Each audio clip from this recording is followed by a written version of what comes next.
What's going on YouTube? Welcome, and I'm LiboATM, and welcome to this week's Shrine of Secrets discussion. This is a series of videos every week where we look at the shrine and the perks on the shrine, and I talk you through what they do and if they're worth your hard-earned shards. So it's a kind of a mixed bag for the shrine this week, but we'll go through them and we'll see what it holds. So as always, we will start at the top. First perk on the shrine is a Steve teachable, which is Babysitter. This basically allows you, when you unhook a survivor, the unhooked survivor leaves no scratch marks or blood trails for X amount of seconds, and you see the killer's aura and the killer sees your aura for 4 seconds. So this, I think, basically is a perk that is only really useful if you have teammates who are being tunneled, or you have a killer who's tunneling.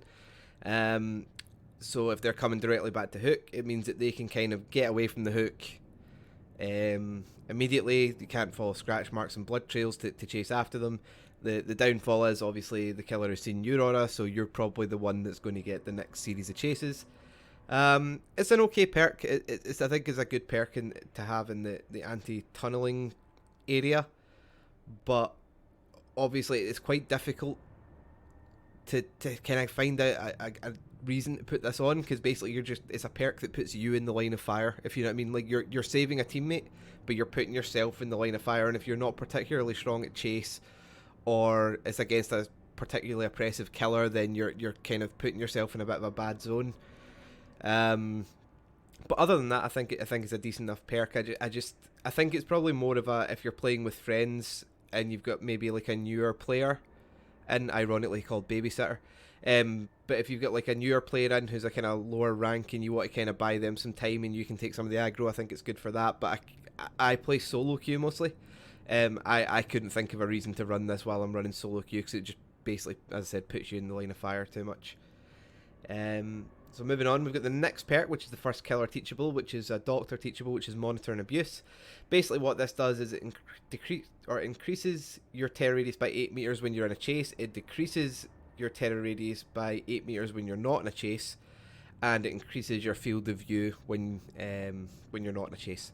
So basically, the primary benefit of this is because increasing it by 8 meters while you're in a chase isn't really that noticeable because you're focused on your chase. But the ability to decrease your terror radius by 8 meters is pretty impressive, especially on certain killers. Like you'll see, virtually it's pretty much a staple for the majority of Deathslinger players, because if you have a killer that already has a reduced terror radius and you fire monitor and abuse onto it, it makes it even smaller. So say for example you've got someone who doesn't have a standard 32 meter terror radius and has like a 24 meter terror radius, that drops down to 16 meters. I think if you run this on Deathslinger, then the range of your gun is bigger than the size of your terror radius, so you can shoot people without them even knowing you're there, which is why you see it so often. I'm a big fan of this perk. I love running it when I'm playing killer. I also use it on my plague build.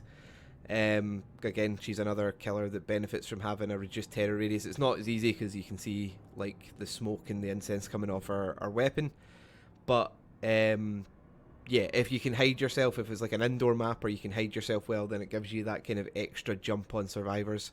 And an increased field of view is always a positive, you know what I mean? I think that's pretty much a given. The next perk on the shrine is No Mither, which is David teachable. So this is a perk that makes you broken for the entire duration of the trial, so you're always injured and can't heal yourself. But for that injured state, you don't leave any pools of blood, you don't make any grunts of, it says 0% there, but obviously when you get up to tier 3, you reduce your grunts of pain, you don't leave pools of blood, and you can pick yourself off the floor. So this, on the surface of it, sounds good, but I just do not like this perk. If a killer knows that you're running this, because you can tell as soon as you load into the lobby or the load into the game someone's broken, then you're usually the kind of attention of that game, and you never really get to use the pick yourself up from the dying state, because they know you're running No Mither and then just don't slug you basically. So if you go down, they'll just pick you up straight away, so you really rarely ever get to use the pick yourself up part. The not leaving pools of blood or grunts of pain are good, because obviously that's the main way that certain killers track you. But yeah, the trade-off is that you're constantly injured, so you're always a one hit down. So you need to either play like super sneakily, or you just need to be a god at chases, because otherwise, like one wrong move or a killer with slightly higher ping, and you're basically dumpstered. So I'm not a big fan of this perk, but it does have its uses at times, I would think, especially if you're going for adepts. And finally, we have the pig teachable surveillance. So basically, what this does is when a gen is regressing, it'll be highlighted in a white aura. So if you're running Ruin, for example, and you scare people off the gen they're working on will be highlighted in white. If they go back and touch that generator, it will change to a yellow aura, which lets you know that they've went back to the generator, and it increases the noise of generator pairs by 8 meters. So this is a really, really good perk. Again, for killer, it gives you information. It basically gives you free information. If you're running it with Ruin, for example, if anyone gets off a gen at any point, the gen they're on will start showing white, and if it goes back to yellow, then it's free information that you know a survivor is there. It can be really, really useful. I also think it's really good being paired with Surge, within the demo teachables. I just think it's a really, really good perk. I think it's one of those ones that I think I've said on these shrine discussions before. I'm a big fan of, especially when I'm playing killer, of getting benefits passively. I'm not a big fan of having to like go out my way or break chases to get value out my perk. So this is one of those ones that if you've like, for example, if you're running pop, right, you've kicked the generator. All you need to know is keep an eye on that generator, and if it turns yellow, people have returned to it, and you know people are there. So it basically gives you free information and tracking. And especially like if you know that there's a gen close to being popped, and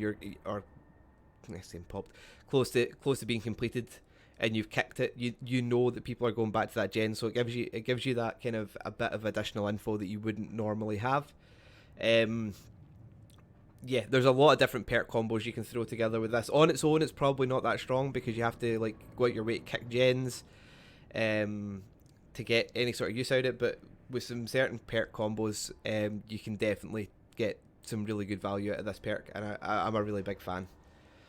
So that's it. That's this week's shrine, guys. That's all 4 perks. So I would say that this week it's kind of split into the killer perks are really good, and the survivor perks are kind of meh. I don't really think I can pick between monitor and surveillance. If I was going to pick on my personal choice, I would pick monitor if you were going to buy one of them. And if you had to pick one of the survivor ones, I'd probably pick Babysitter, because I just really don't like No Mither. Like I specifically left my like Adept David challenge to the end because I knew I would have to run No Mither with it. But yeah, I think if you're going to prioritize anything, I would say you prioritize the 2 killer perks this week, because they are both very, very good, and you can have a lot of fun with them in some meme builds, or even just in some serious builds. It's not like monitor doesn't really need paired with anything. You can run it on its own, it'll get you value. Surveillance probably does need paired with stuff, but can get you incredible value in game. So yeah, that would be my recommendations for this week. So thanks so much, guys, for tuning in again. It's been another crazy week. As always, I've been LiboATM. Please like the video and subscribe to the channel. It really helps me out as a new content creator with algorithms and directories.